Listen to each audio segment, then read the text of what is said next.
Welcome back to another episode of Film Frenzy, y'all. I just want to start out by saying happy Thanksgiving, and I hope you all have a great Thanksgiving and holidays to come. Without further ado, let's get right into the podcast.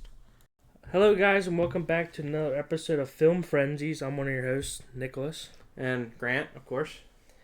And this week, we have another exciting movie for you and another great show. I'll let Grant take the leads on the Agree to Disagree this week. Yeah, so basically this week is, Salem's Lot.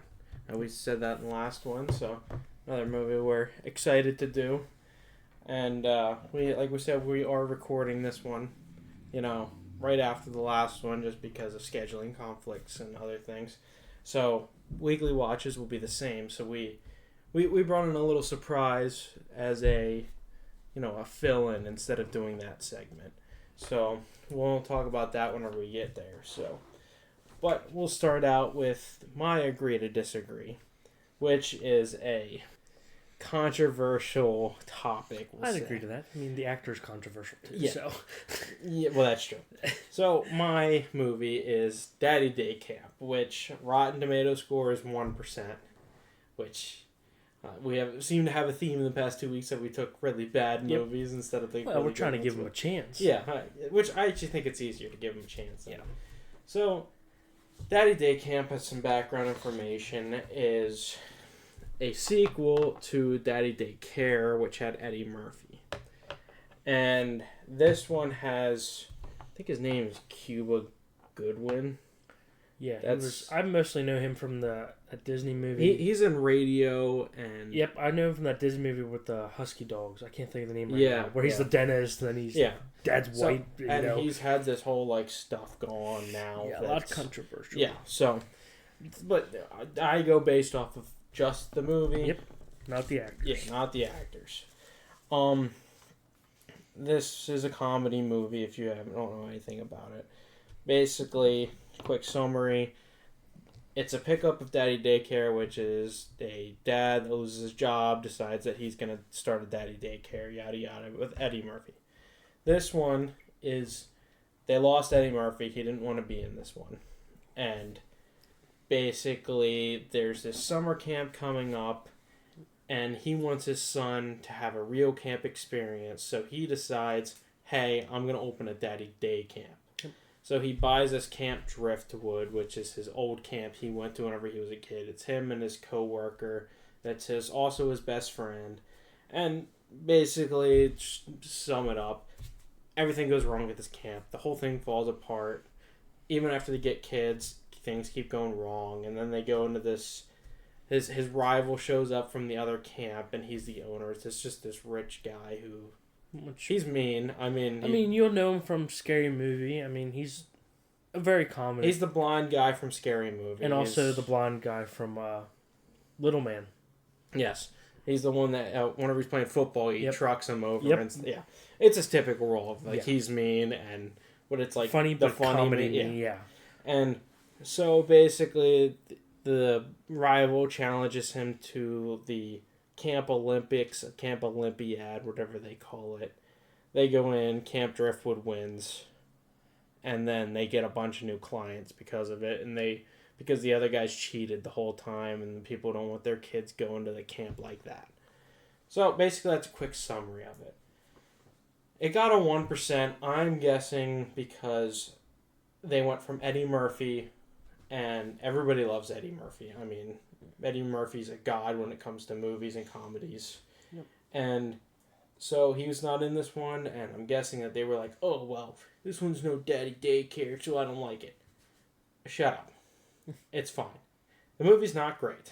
It's not like I'm like, oh, well, this movie deserves 100%, yada yada. But it's a funny movie. It's kids that go to camp. Everything bad happens, and there's laughs along the way. You like the characters. It's a heartwarming story at the end of the day too. It's fun. I think it deserves a 45%. Yeah, not a 1%. I'd agree. Yeah, I mean Nicholas has seen this one too. Yeah, I mean, like you said, it has its flaws. It's weird, but It's almost, in my opinion, you take the fact that this is a sequel to another movie out of the factor. Like, this is a new concept, blah, blah. Just like we talked about last week with Halloween 3. Yep. Great movie. I mean, but it's the fact that it's the same characters, but different characters, which people always struggle with when a new actor has to take over because something happened with the original or something like that. They do that in all of them. And sometimes it goes down, but then you got people like Rhodey from the Iron Man movies. Great upgrade in that. But and it's one of those things where I understand you needed to bring a new idea because you like you try to create something out of this really classic and good movie. I mean, the original is very good. I mean, it's funny, it's comedic, it's heartwarming at the same time. It's about finding love for your kids, And it's also the fact that you lost your job. Yeah. Don't panic. Like, there's other stuff that you can do. Yeah. But the reason this, to me, if I can understand why people do this low, is all of a sudden he has a military dad, and that was never mentioned in the first one, and I hate when they do that. Yeah. But I honestly, this movie, I don't know why. Maybe it's because I've seen this one more, because I like the movie. Yeah. I see it as a standalone film. I don't see it as a sequel. Yeah, it's just the same name stuff. Yeah. I mean... It's just another Daddy Day whatever. Yeah. Like, if you take the fact that they have the same names as the original, it's its own. Like, yeah, it's a good movie. Like, all they would have had to do is change the names of the actors and said, like, yeah, we worked at Daddy Daycare, but, I'd like to start my own thing. Boom. Or if they just didn't do anything with it. It's just a Daddy Day camp. Like, yeah.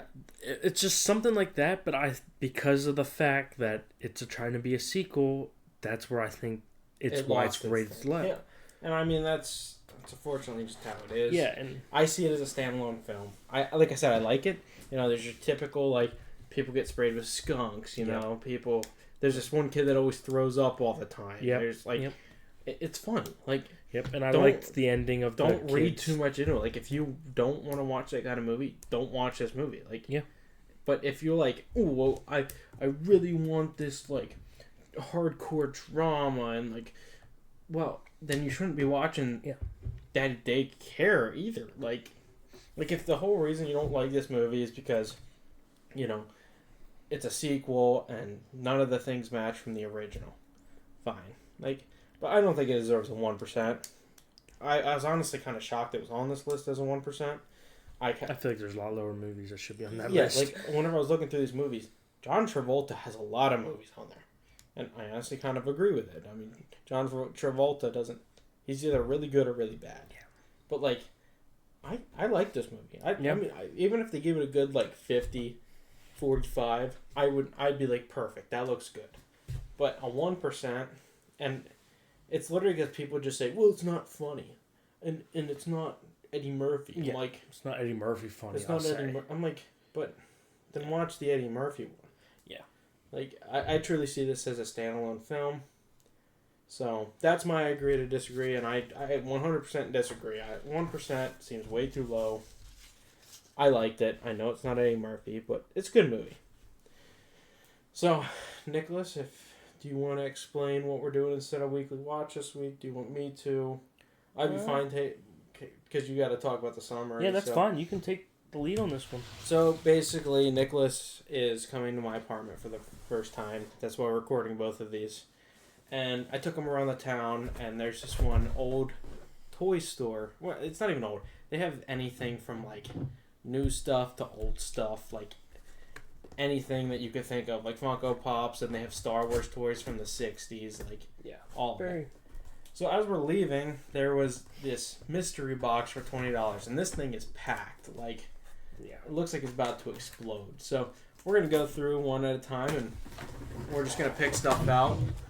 And we're just gonna roll with it. We're gonna not look and everything, so it's gonna be random to all of us. I'm gonna pull first.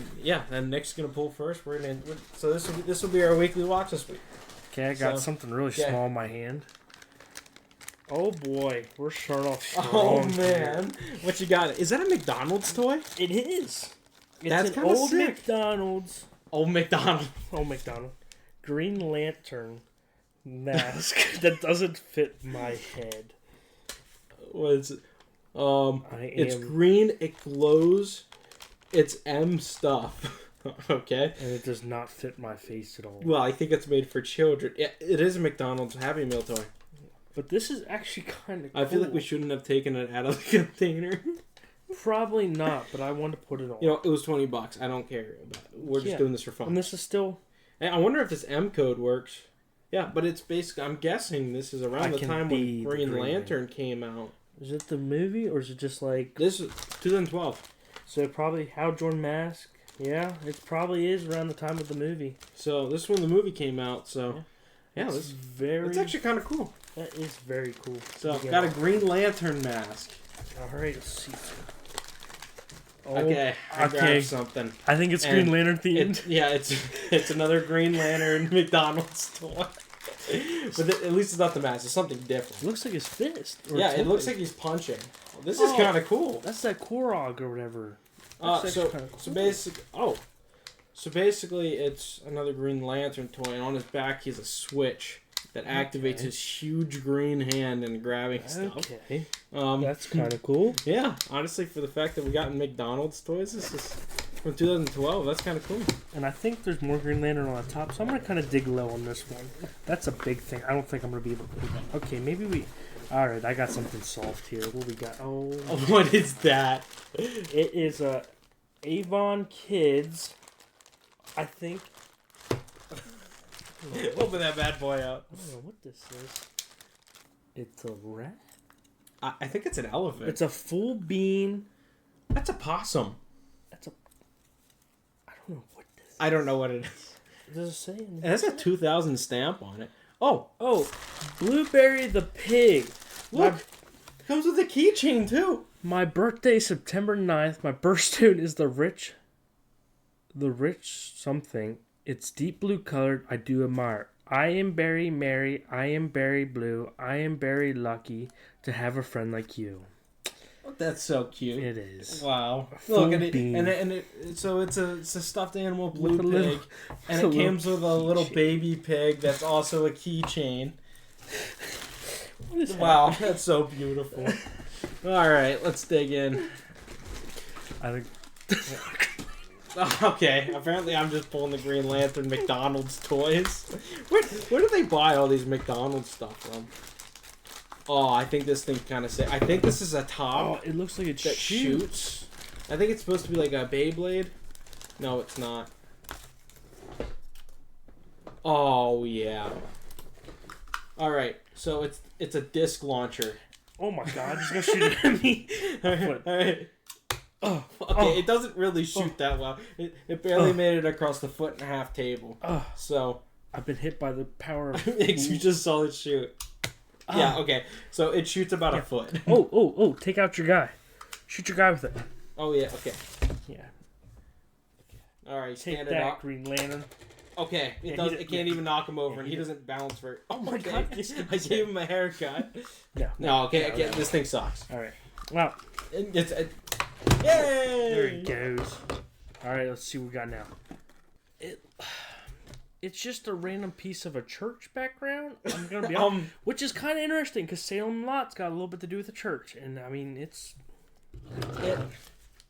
looks like I hang it from the wall. Yeah, it does. It looks like a decoration. It looks like that something would stand on it. It's got the pegs. Yeah, maybe it'll be in here. I mean, put Green Lantern on the church window. He looks pretty sick. We should make interesting. This is just an idea. Let us know in the comments, but maybe we'll make an Instagram and we'll post the stuff on there. And could. All right, I saw what I grabbed. I'm a little excited for this one. All right, grab it. Let's see it. Tobey Maguire, Spider-Man. I think I used to have that. That his legs don't bend properly. Hey, he's going on the shelf. Yeah. That's kind of sick. It's very old. I mean, you can see kind of, he's kind of rusted out. But, I mean, that's kind of cool to have. He's a very old toy. You can tell by the way his feet just don't bend right, Yeah, I actually think I had a similar thing to this where he had his Spideys. That's kind of cool. It is kind of cool. I'm guessing that so far that's the best thing that was in here. I'm hoping I don't pull one out of a McDonald's box. Oh, I got something big. Oh my! Oh, What is it's that? a bag of What's that? Vintage 1980. vintage 1980 silver lit toy parts lot. Ocean Discovery. Oh boy! Oh yeah! Look at the little ocean thing. It's like this is getting crazy. I'm pulling the big thing. I hit the thing with the bell. I'm grabbing the thing with grab the bell. the bell. Grab that bell. What? Oh, Oh my! it is a bedtime critters. It is a bear holding a flag with a bell in it. Well, it's also a bell. Like the whole bear is a bell. Yeah. Okay. SMR. Yeah, we'll put him on. Just shut up, please. Okay. I said, don't take. Oh my god!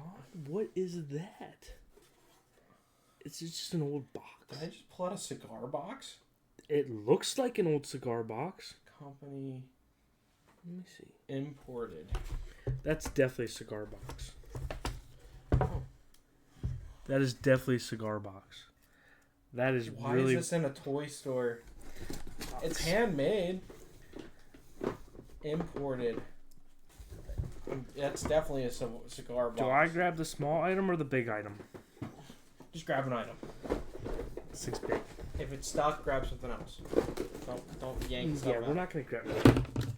I got Green Lantern. It's okay. I've gotten like all of them. So I got him himself. It's the Green Lantern. If I can open the damn thing. we're gonna have the whole Green Lantern crew. Oh, we are. There he is. Oh my. So he's flying and his chest lights up.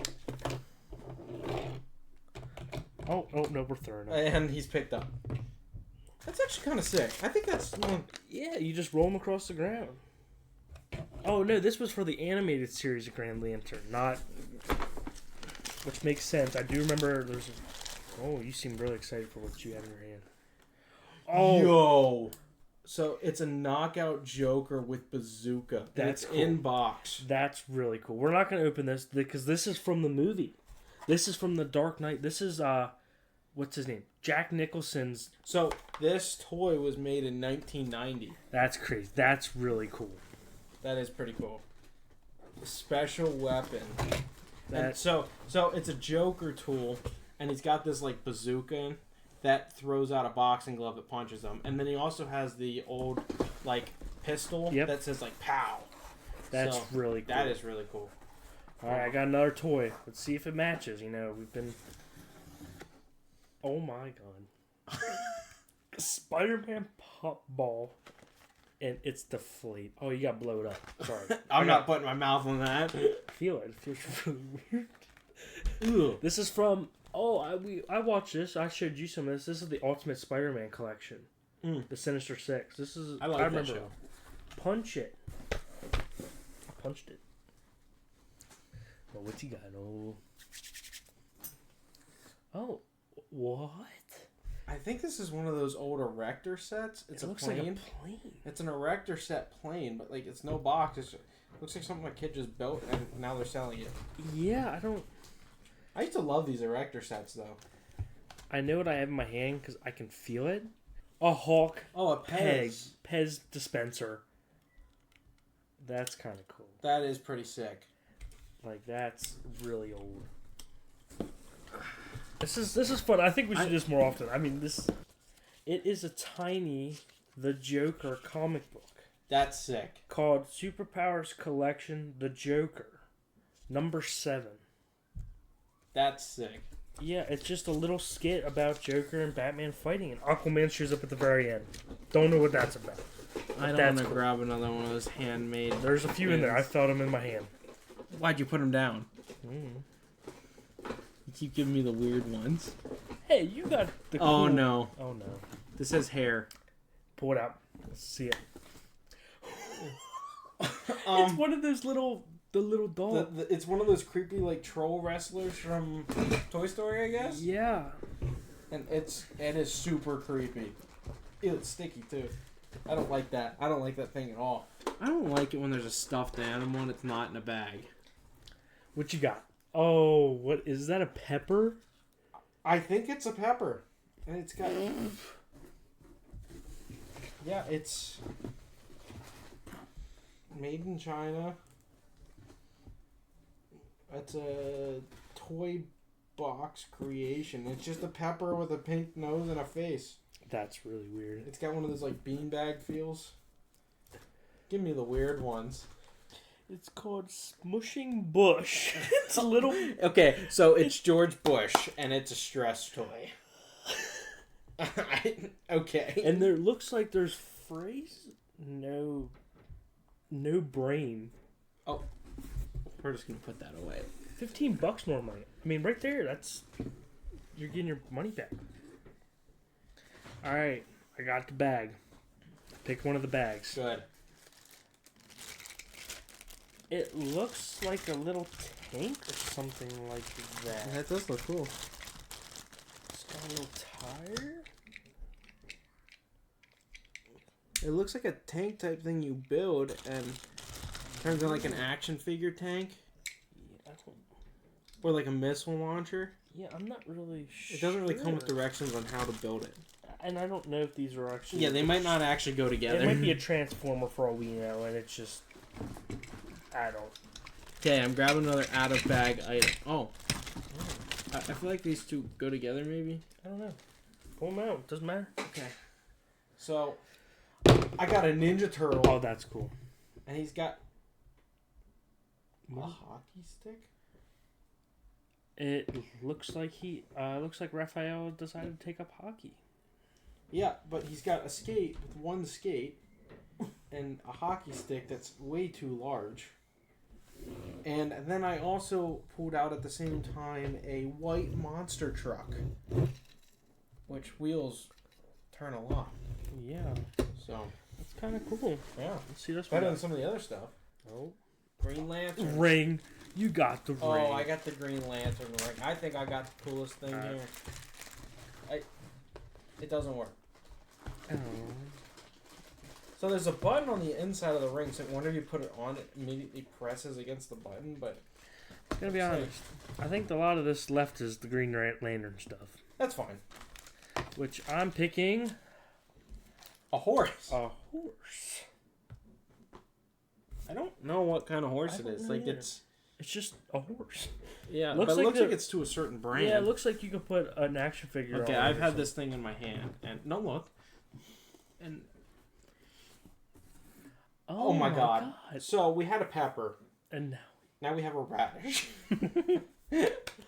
Wow, I'm kind of scared because they're just out of box and they kind of... I don't know how old they are. Yeah, I don't... Oh no. I have something with a lot of hair. Bring it out. You can play with my dude that has a lot of hair. We can wrestle. This is a girl... It's that creepy ass little doll with a lot of hair. I mean, maybe Grant can play with it later. I don't. Oh yeah. I don't know. Okay. She's got a big forehead. We're done with the girl. I think I got another Green Lantern. What you got now? I got Green Lantern. You got him. We got him twice. I got the cooler Green Lantern. Oh, he probably moves. Wow. So Nick's has one that lights up on his chest and you can ride on the table. Yeah. Looks like he's flying. Mine's flying.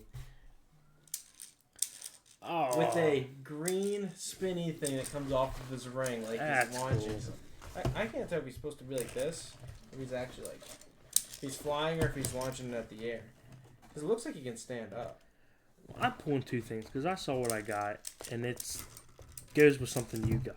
Okay, that's fine. I'm grabbing two things. Alright, so the first thing I pulled was the directions on how to make Grant's... My erector set. Your stunt plane. Yeah. And Star Wars Return of the Jedi collection book. That shows you all the original collection stuff that you can buy from Return of the Jedi. That's very interesting. There's some cool stuff in here. Yeah. Okay, so this is a Happy Birthday McDonald's toy. Oh, this is kind of sick. This one has Ronald... I feel bad opening these, but we paid $20 for it. So yeah. So this is from 1994.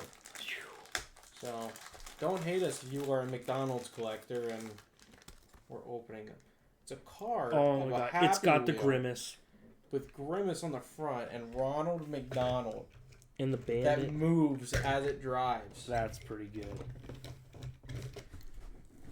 That's kind of cool. It's a lot of stuff for $20. It's definitely got our money's worth. Honestly, the Joker alone was worth it. Universal Studios Monsters Frankenstein. This is from Burger King's King Club. Lots of Green Lantern stuff, so I'm happy we got something different. Yeah, I really thought this was Green Lantern. Yeah, a whole $20 box full of Green Lanterns. Yeah. Okay, this is supposed to be like a table. Oh. And you can put him on the table. You got a table? Oh, Frankenstein. Yeah, Frankenstein. You can put him on the table. Frankenstein's kind of weird and cool, though. It looks like he's made out of, like, a clear gel. Yeah, I don't know how to put this together, so... Maybe he's supposed to be like a John Cena Frankenstein, and might be a Bills fan jumping through the table. This is for ages 10 to 4. Well, us too. Okay, so here... Box is getting a little empty now. Yeah. And it looks like a McDonald's. Yeah, it's a Green Lantern. Yeah. Well, at least they're all different Green Lanterns. And this guy is standing. And he doesn't light up. I mean, he does. You can see it a little bit. Kind of lights up a tiny bit. But I have a Green Lantern that is standing up straight. And now he looks... This is kind of cool stuff. I mean, we paid $20 for it. It's not. Yeah, $20, and the one item I pulled said 15 on it. I mean. Yeah, and honestly, I'm gonna guess this Joker probably goes for more than that. I mean, the two expensive ones here is the Joker, probably the Bush stress ball. I mean, that's probably kind of doubt. Honestly, I think we have more money in the Green Lantern toys than we do in anything else. But this was definitely cool. Yeah, I mean, there's some stuff that I will never touch again. Probably, I'd say about 80% of it, but got a lot of the cool. Well, it was cool to open up some old McDonald's toys. I mean, it definitely was. And some retro McDonald's boxes. Yeah, I mean, I didn't know we were gonna get the whole Green Lantern set. I mean, that was not what I expected. Yeah. But I mean, the little Joker comic, that was pretty cool to get too. Yeah, I mean, there's definitely some stuff that we'll keep in here and, add to our nerd shelves. And the Pez dispenser is cool also. And the random church piece. Definitely some stuff that we can add to our collection. But yeah. Some stuff that I hope never, ever looks at me ever again. Yeah. I'd say my favorite out of the Green Lantern ones is the one that flies and the ring spins. I mean, it's pretty cool. The arm. I think you broke my toy. Alright. Well, that's our segment for that. Let us know if you guys are interested in us, doing another one. Also, let us know if you're interested in us making an Instagram or something and posting all these. Maybe you guys might be interested in a free giveaway on these or something. I mean, probably not the Joker or the Tobey Maguire Spider-Man, but some of the other stuff that will never see the light of day again. I mean, if you guys want the mouse with the bell on it, please hit us up. Or the deflated Spider-Man. I mean, that one too. I mean, you guys can inflate it, but I'm keeping it. Yeah, we got George Bush too, so maybe he will be our sponsor. We'll have him sit in every podcast. Yeah. But I think that wraps that segment up. If you guys want us to do more, let us know. Well, it's definitely they don't always have mystery boxes there, but whenever we do, we can pick them up. Yeah. I think they have one left other than this, so yeah. Should have just gotten both. Saved it for a different episode. Yeah. But I didn't know this was gonna be this fun. Yeah, I don't know. I honestly just expected like candy and. I expected like 5-6 items. I didn't expect. Yeah, I didn't expect us to get 55. How long segment out of this? It's like probably 20, 25. Yeah, 20-minute segment out of this. So. Yeah. But that's our weekly watch this week. Yeah, let us know if you want us to do this. Yeah, more, I mean, it doesn't have to just be toys. We can probably find comic book. Funko Pops, I know. Funko Pop. I know TikTok has Funko Pop things. Yeah, and I know that there's some stores that do like comic book ones for like 50 comic books. So, and even if you guys just want us to do an episode of Mystery Boxes, we can do that too. Yeah. But yeah, just let us know if you want us to post them somewhere so you guys can see everything or not. Yeah. I'll let Nick get back into the actual skit of all this. Yeah. So, like we said at the beginning, our our movie for this week that I picked is Salem's Lot. It is the 2024 version of the movie. Movie was based off a Stephen King book called Salem's Lot. I know there's an older movie, I believe, that's called Salem's Lot that was made in the 90s. That out. I couldn't figure out if there was another Salem's Lot or if this was just the first one they made. I'm pretty sure they made another one, but then whenever I was looking it up, like if I look up Salem's Lot, this is the only one that pops up. Like, so there was a Salem's Lot mini series, and there was also that was in I think 2004 maybe. Salem's Lot. Oh, it was part of a season, like a series, which was one season of it. So, and that looks like 1979. So, a while ago. It's been a while. So like I just said, Salem's Lot was based off a Stephen King novel, which is I think one of his more favorites. I don't really know. And I think they're all pretty well liked if he's managed to make a movie out of almost all of them. I mean, not all of his movies are good being remade. But usually if you hear of a Stephen King movie being made, it's like Cujo. Yep. Penny. Yep. The Mist. Yep. Children of the Corn. The Shining. Right? Yeah. Dr. Sleep. Stand By Me, even his non-horror ones. Yep. It's very good of his. I mean, so I'm just going to jump right into the summary of the movie. So, Salem Lot, like every Stephen King movie, has a very good. Starts off very creepy right away. Someone comes into a store and is told that a delivery will be sent, and that these people have to drop it off to the old manor house, which is pretty much a creepy house that's on top of the hill, like every other movie. They deliver this box that's supposedly a dresser, but they break it and dirt comes out, which it's definitely not a dresser. They deliver the box. The one delivery guy hears voices, and the other guy ends up calling him back, which he snaps out of whatever trance he was in and leaves. And we do get a little glimpse of something coming out of the box. And so then it cuts to our main character, Ben, who's played by Lewis Pullman, which, of 2025, he is best known for Thunderbolts as Bob, or as people call him, Sentry. And he was also known for being called Bob, again, in Top Gun Maverick. But you and I would more well know his dad, who was Bill Pullman, who plays Spaceballs, the main guy in Spaceballs. The guy with John Candy. Yeah, the guy who's driving around in the RV. And the dad in Casper. Yes. So that's actually his dad. So very well-known dad of the genre.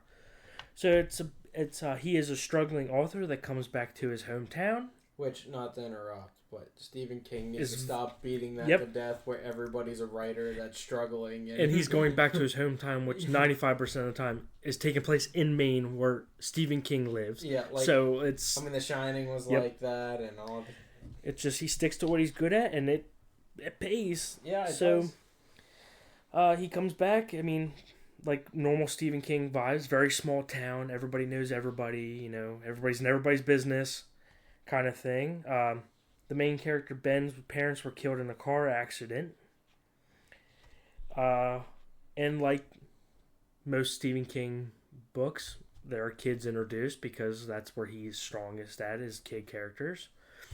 We have 3 kids introduced. Richard, Matt.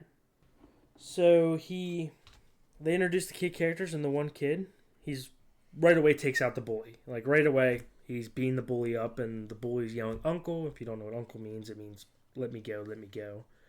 So Danny is one of the kids that is introduced. I forgot about Danny. And Mark. Mark is the main kid character. He's a new into the town, and he makes his presence very well known by beating up the bully straight away. Yeah. And that's where we get introduced to the principal, played by Bill Camp, which I had never heard of, but his name is Matt, and he is the principal of the school. So, and this also takes place in 1975. And after that, Ben, the main character, is in the library, and where he meets his, I would say, one of the other main characters, Susan Norrit, who I'd never really heard about her actor, Mackenzie Leah.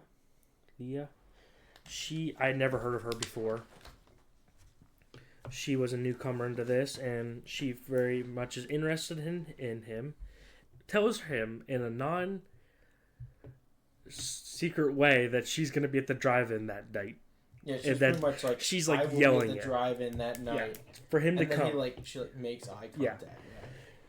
So, our kid characters are Danny and his brother take Mark home because the bully threatens him, so they decide to make sure he can get home safely. They're also friends. They become friends right off the bat.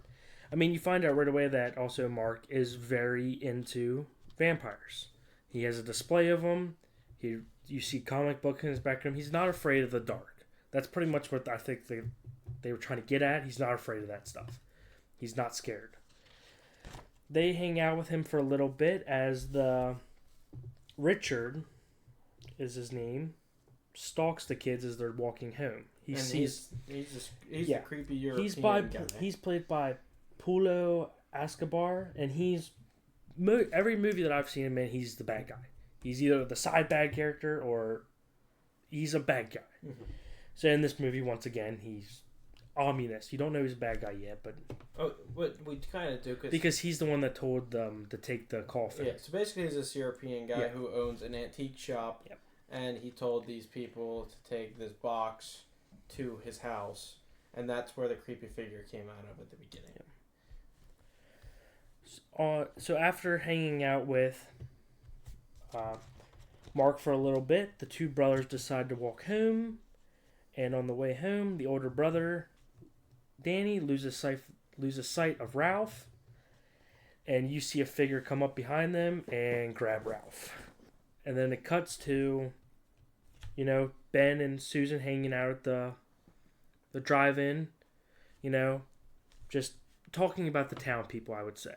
Talking about the teacher, Mark, and talking about the priest that's there and that he's drowning. She basically knows everything about everyone. She's telling him everything. Giving him a rundown. And it's very good, and that scene's very good character development because you learn about Susan, who wants to get away, but her dad died, now she's staying with her mom, and Ben's coming back to figure out how to write again because this is where a lot of traumas happened here for him, which is Stephen King. I mean, and so Ralph gets taken to the manor house in a sack and a bag and is thrown on the ground, and Richard calls to his master.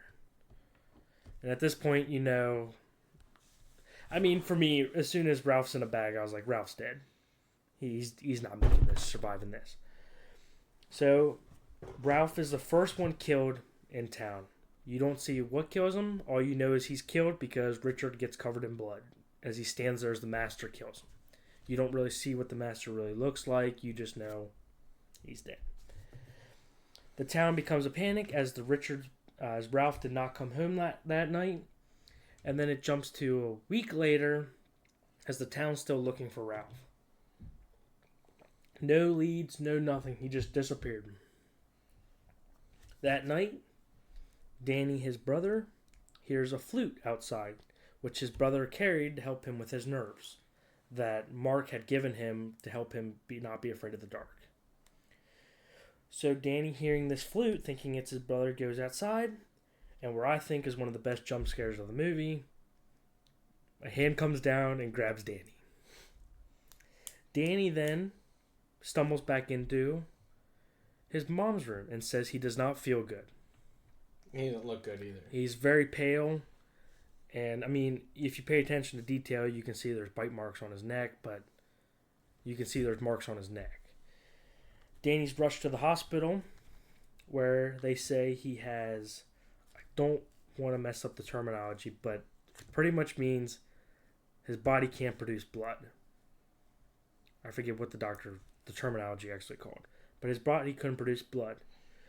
And Danny's in a coma, pretty much. Danny wakes up says he's thirsty, ends up ripping the vial of blood down, drinking some of it, and then dying. It was very weird. Like, you're just quick. Like, boom, he's dead. They hold a funeral for Danny where you meet the priest. Well, the second time you meet the priest, and he's not... What would you say? He's not a priest, but... He's a priest, but an alcoholic priest. I'll just put it that way. Yeah, he's got a lot of stuff going on. And like, you first meet him in prison. He's a small town priest, and he gets arrested for drinking, and the cop is pretty much like, yeah, I think 10 Hail Marys or whatever he said is good enough. You're good. Just leave.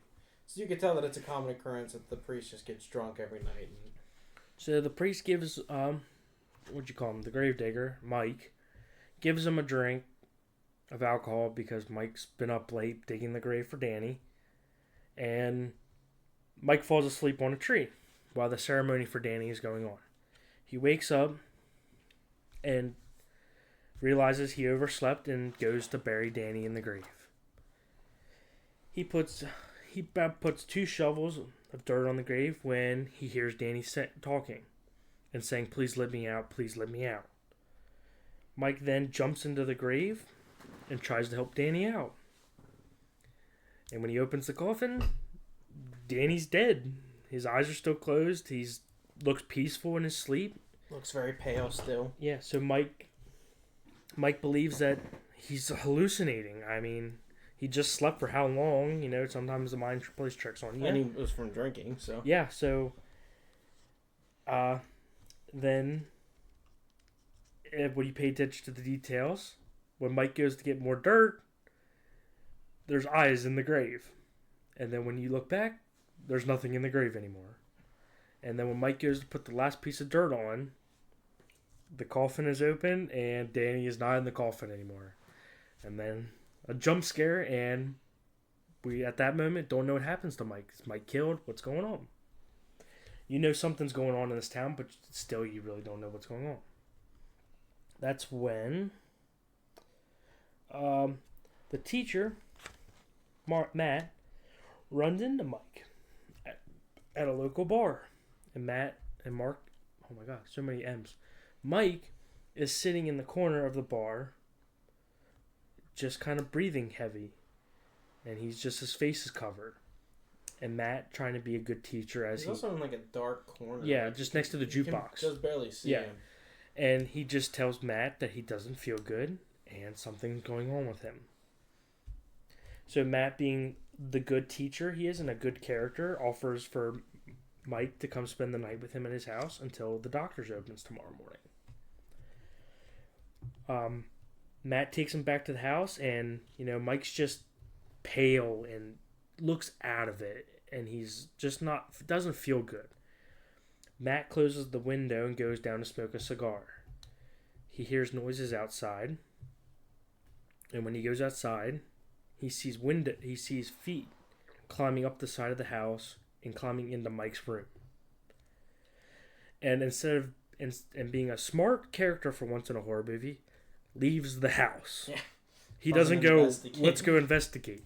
So he leaves the house and goes and gets Ben and Susan, who have at this point gotten really close over the weeks and are with each other, I would say. So then he goes and finds them and brings them back to the house. And at this point, all the lights are off in the house. The lights are out, and Matt tells Ben to bring a cross, which is kind of weird. You don't usually tell people to bring a cross to something. And they get to the house, and Mike is dead. I mean, they feel his body. He's cold, has no pulse. He's dead. And that's what you think happened to Mike. He just passed away in his sleep. They do a very good transition, I think, to his hand on the ground to then the doctor picking up the hand. And the doctor says the same thing. Mike is dead. The only thing that I forgot to mention is that Matt sees 2 hole marks in the side of Mike's neck, but when the doctor goes to examine him, the holes aren't there anymore. So then we cut over to Mark, who hears a knock on his window. And I think one of the creepiest looking characters is Danny, now being fully turned into a vampire with glowing red eyes and blood covering his mouth, is knocking on the window of Mark, asking them to let him in.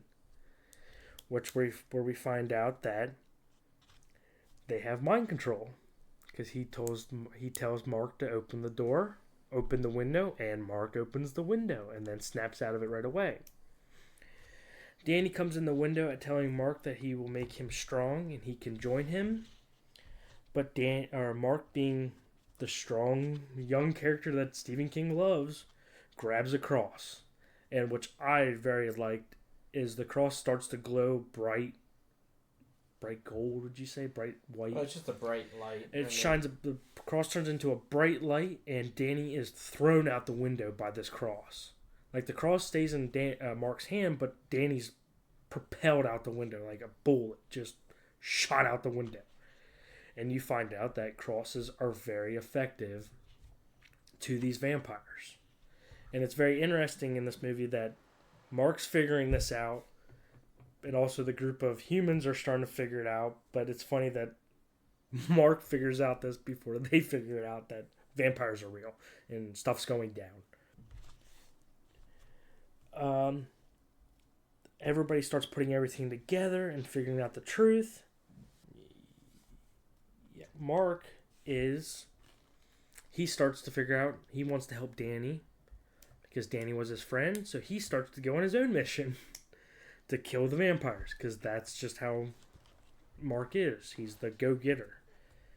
He ends up running into Matt, who Mark pretty much tells Matt, yeah, I know what's going on in this town. I'm going to go end this right now. And Matt pretty much is like, hold on. You're just a kid.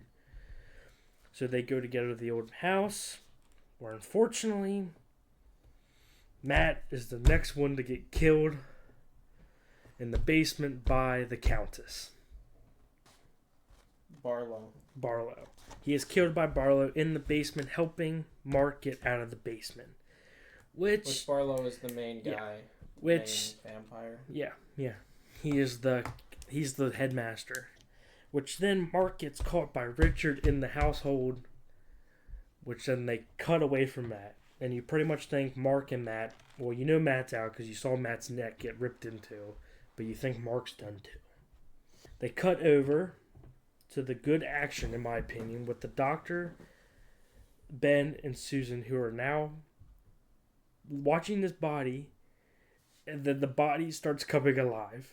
And it's at that point they all realize they have no cross.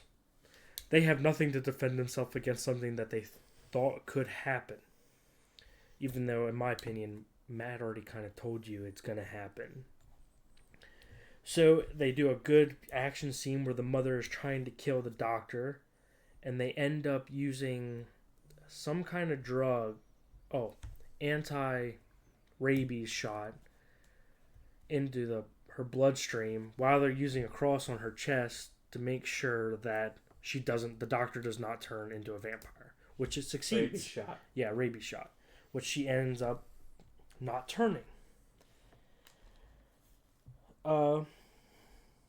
We then get the Susan, Ben, and them go to talk to the priest. I believe, yeah.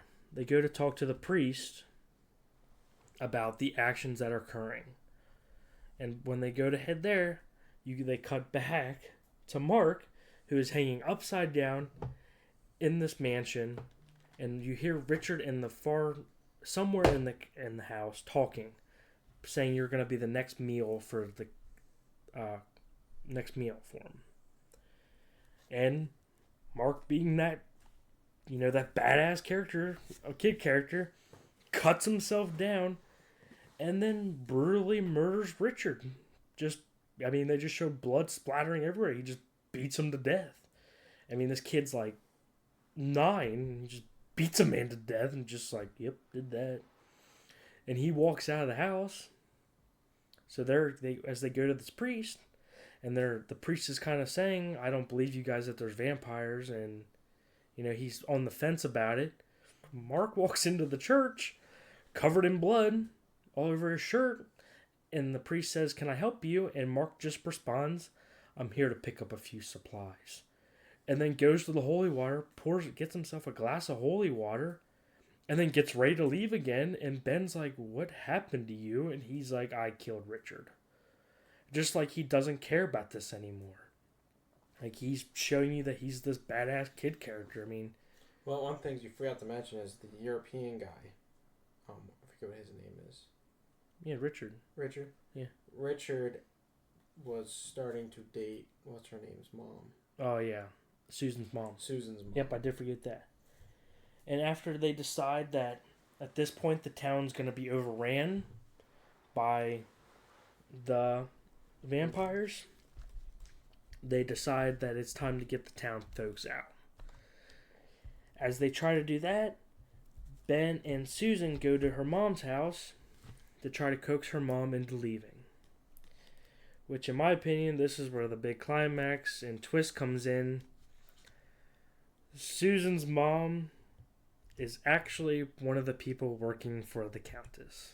And this happened because they were dating. And because they were dating, and that they would promise that Susan and her mom would not be hurt. Well, they also promised to give them a better life with Yes. riches and...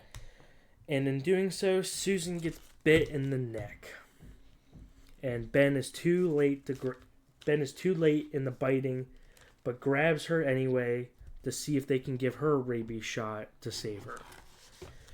So Ben, and at this point, Mark and the priest head to Mark's house to convince his parents that we need to leave.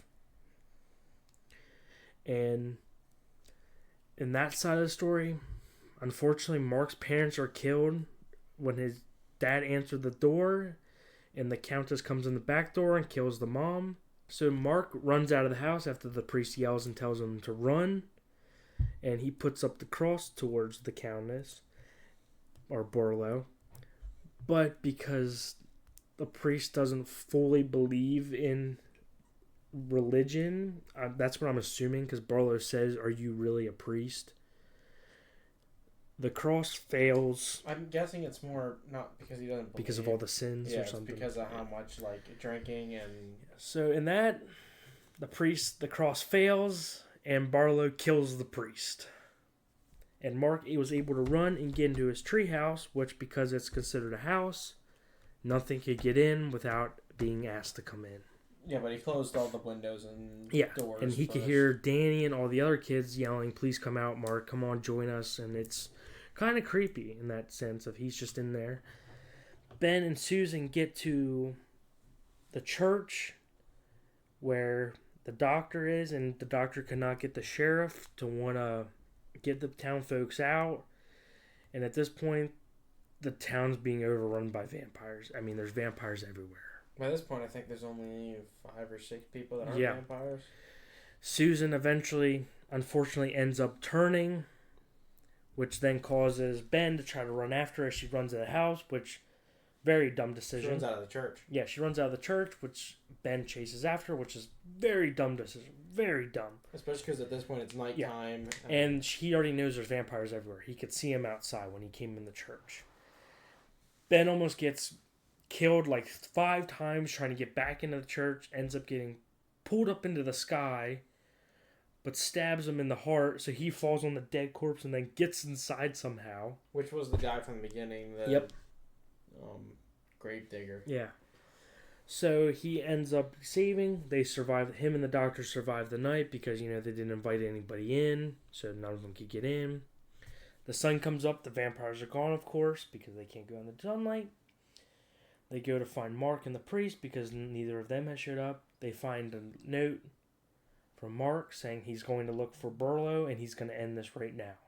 Which, once again, the badass kid character. I don't know how many times they tell you that this kid's badass in this movie. Mm-hmm. And they finally find Mark, and Ben notices something. All the cars are gone. All the cars are gone in town. But the town hasn't been fully taken over yet because Ben and them are still there. So the borough won't leave. Or the borough was planning on leaving that night probably because he thinks the whole town's gone. Mm-hmm. So they go to the drive-in movie theater, which was a part in the early one, and they find every single car in the town there. And they open one of the trunks to Susan's car, and Susan is curled up in the car, a vampire hiding in the trunk because that's the only place you got her from the sun.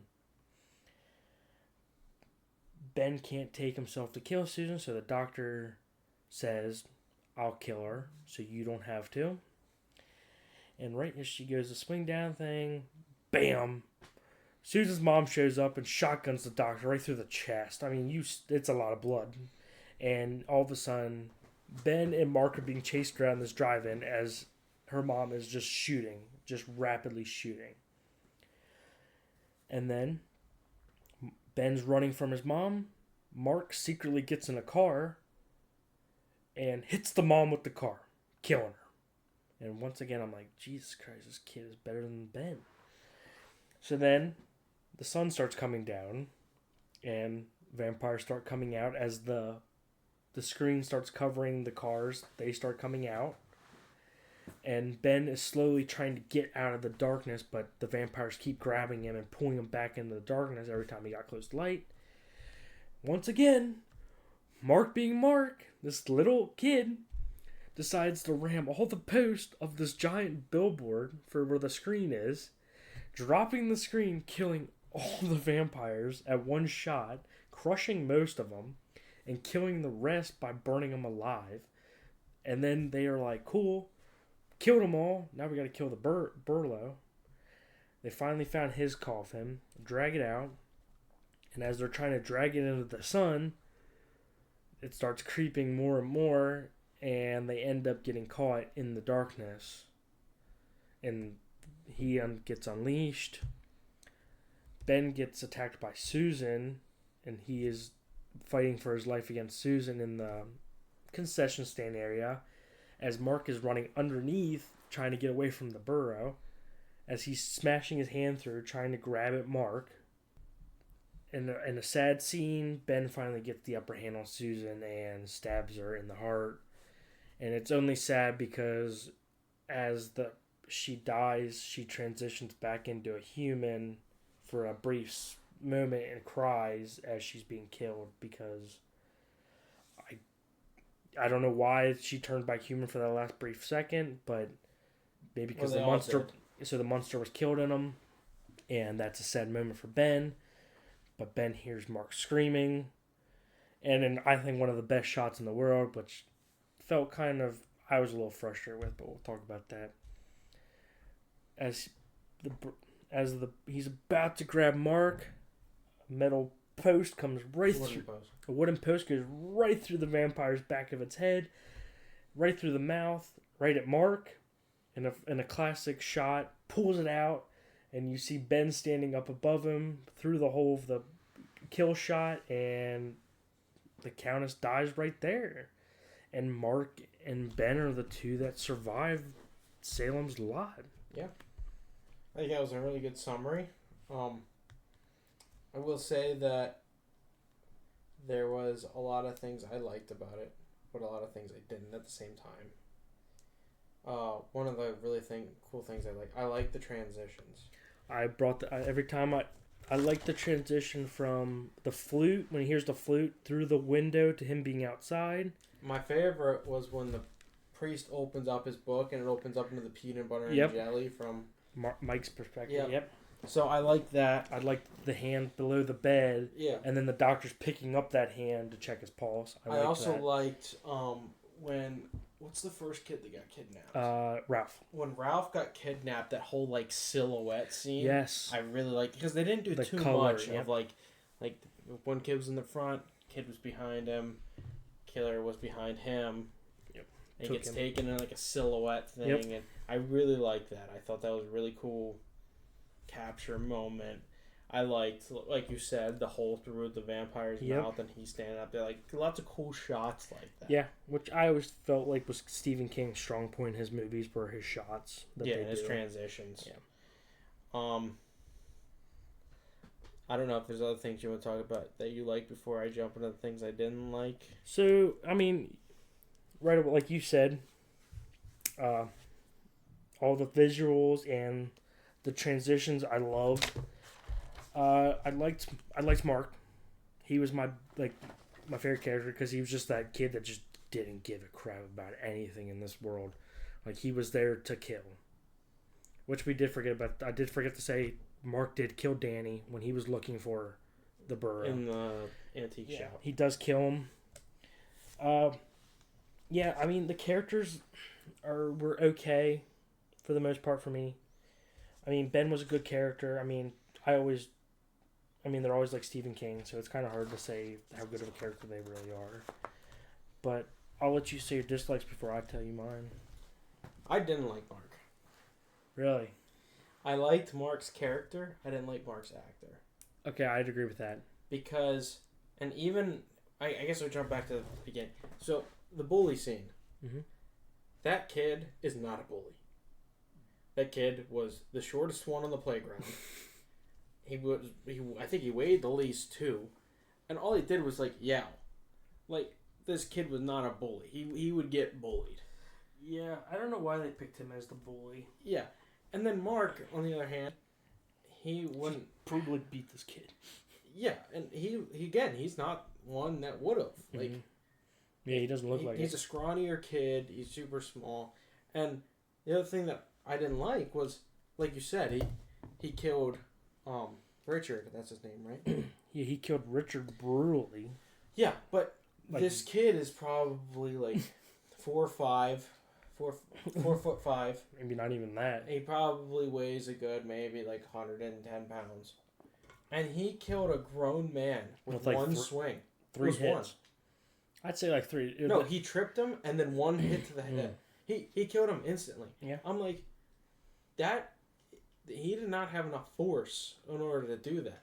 And for Richard to be taken down by this kid, I didn't like that. Yeah. I like Mark's character. I didn't like the person they picked to play him. He didn't fit the description. So that was one of the things I was not a fan of, was that. Some of the other stuff, the vampires in the trunks. Well, all the trunks were locked. He had to go into the car, grab the keys to unlock the car to see Susan. Yeah.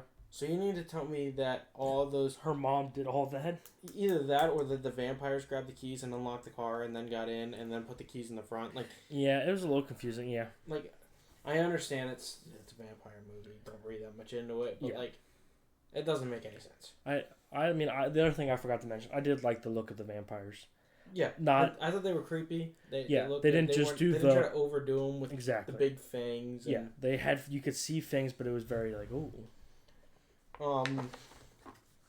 I didn't like the fact that it's another writer, but that's just what he did. That's what he does. You were talking about how smart Burke was, which was the teacher.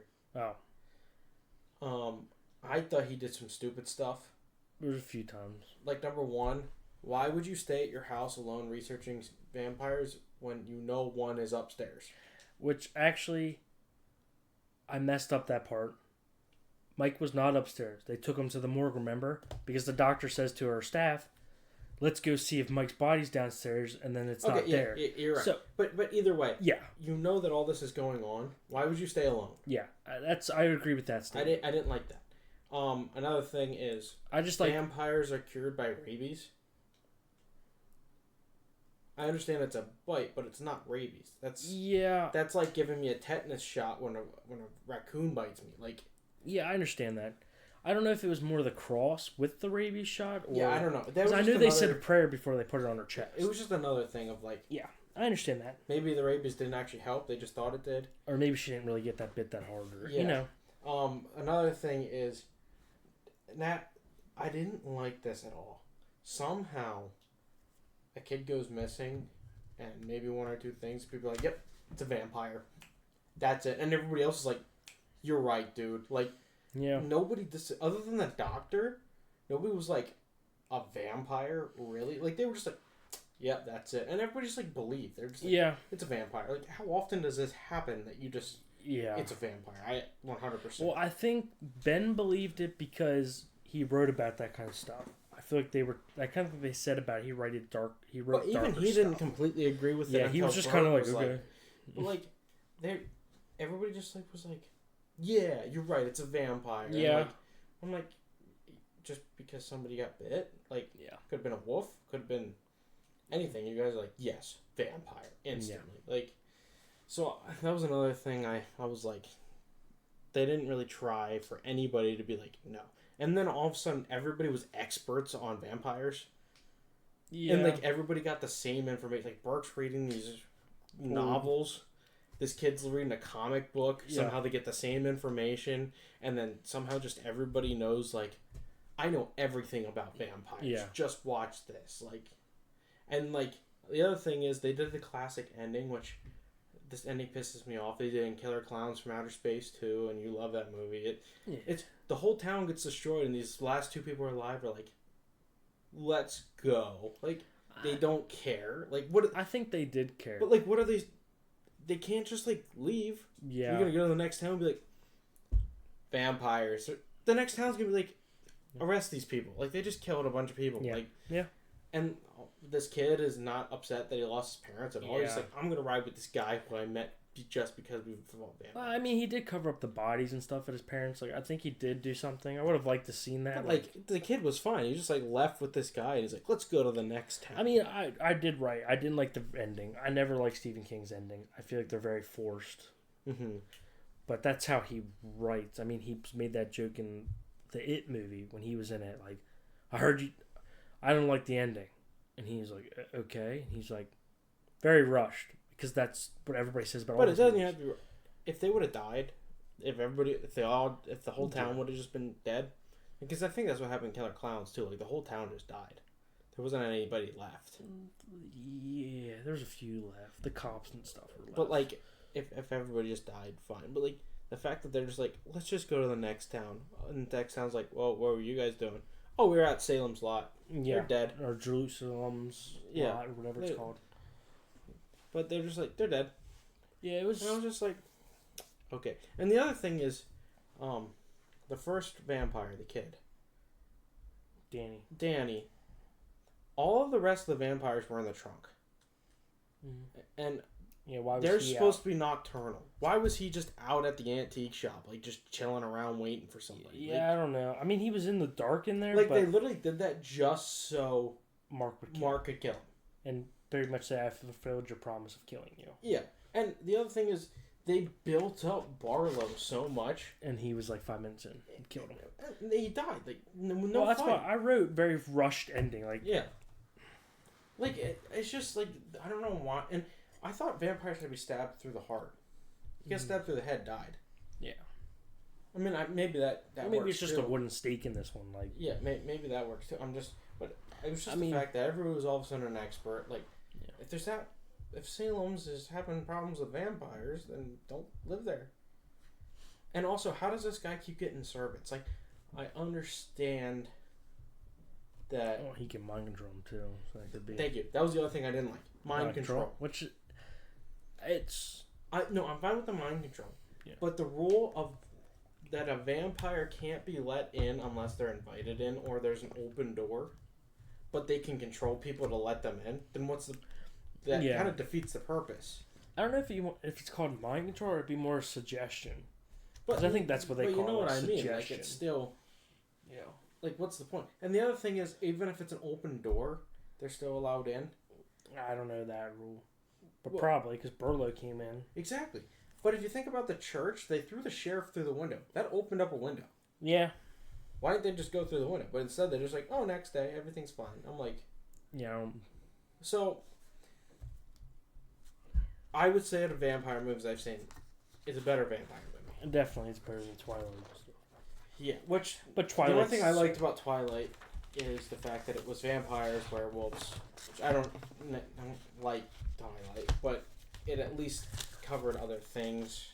Yep. I gave it a 6.5 out of 10 just because I don't like vampire movies. This was a better one, but there was a lot of things that I was like, this doesn't make any sense. Yeah. Or I didn't like about the movie. And so, like I said, for a vampire movie, it wasn't bad. vampires looked cool. They looked spooky. I like Yeah. the glowing eyes. I like how they were in the back. It kind of reminded me of the original Conjuring, how like there's stuff going on in the background. If you don't pay attention, you might miss it. Yep. But like overall, I didn't think it was like a great film. I mean, I've seen other Stephen King movies. I definitely like better. Like I like The Mist. I like It. I like Stand By Me, Cujo. Yeah, I mean, yeah, it was. I would rate it a 7 out of 10. I mean, I liked it. I liked the beginning, the maps and the pictures and like the blood covering them, like the river of blood. I did like that. Stephen King, I've always like his movies are very, like especially like those are very visual, which I like. That's the only reason I rated like a point more is because of the visuals and. And the other thing I didn't like was, like everybody was just like, yeah, Richard, I don't like him. Yeah. Like Well, they didn't like him because they were just like like that. There was vampires and people were like Richard is his henchman. I'm like, nobody said anything like that to you. Like we know it as the audience. Yeah. But how do you just randomly like, yep, it's him? Like I think it's because he's new and he just showed up and then this starts happening. Yeah, but like they could say the same thing about Ben because they did say Ben's acting weird because this kid goes missing and Ben shows up the day the kid goes missing. And like, but they just knew. They're just like, yep, it's Richard and this Barlow guy. And I'm like, I'd be confused as hell. Like even the vampires like it's time to meet Barlow, and I'd be like, I don't know who Barlow is. Like, but they just seem to like everyone knew everything all the time instantly, and I'm like, I would be confused because a normal person would be like, yeah. So, yeah, I mean, I still, if you like vampires, I'd recommend this movie 100%. Go watch it. Yeah.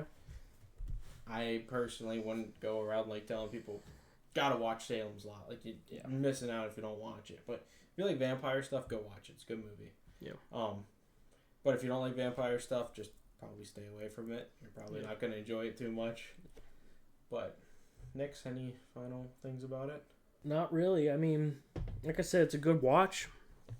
If you're just looking for a good horror movie with a minimal jump scares, I mean, the jump scares were nice. I mean, they were expected. If you know horror, you know when they're going to come. I mean, it's just part of horror. Usually you can, I mean, the music definitely helps of when you're like, oh, yep, here it comes. Like, you can sense it. Mm-hmm. But, you know. When it was nighttime. Yep, and the fog started rolling in and stuff, you kind of knew. But, yeah, like Grant said, if you want to watch it, go watch it. I mean, if you're into that stuff, it's definitely not a movie that I'm like, don't watch. Like, yeah. If you like vampire stuff, go watch it. It's a good watch. Yeah, and we'll be very honest with you guys. You should go watch this movie or just stay away from it. Yeah, I mean, depending on what you like. It's on Hulu, HBO Max? HBO Max. Yeah, we picked both on HBO Max. Yeah. It's just coincidental. But... Yeah. We actually just picked our movies and then we told each other. And it just happened that way. As of right now, I don't think we know what movie we're doing next week. No. It's all up in the air. It's my choice. But for these, I try to pick movies that I haven't seen before just to, give myself an honest reaction, something I don't have an opinion on yet. And it's Nicholas's agree to disagree. I don't know if you have any idea what you're doing for that yet. I mean, I have one, but I'll wait to say that. I think I was actually going to do Jack and Jill, but you did that last week. Yeah. So had to find a different one.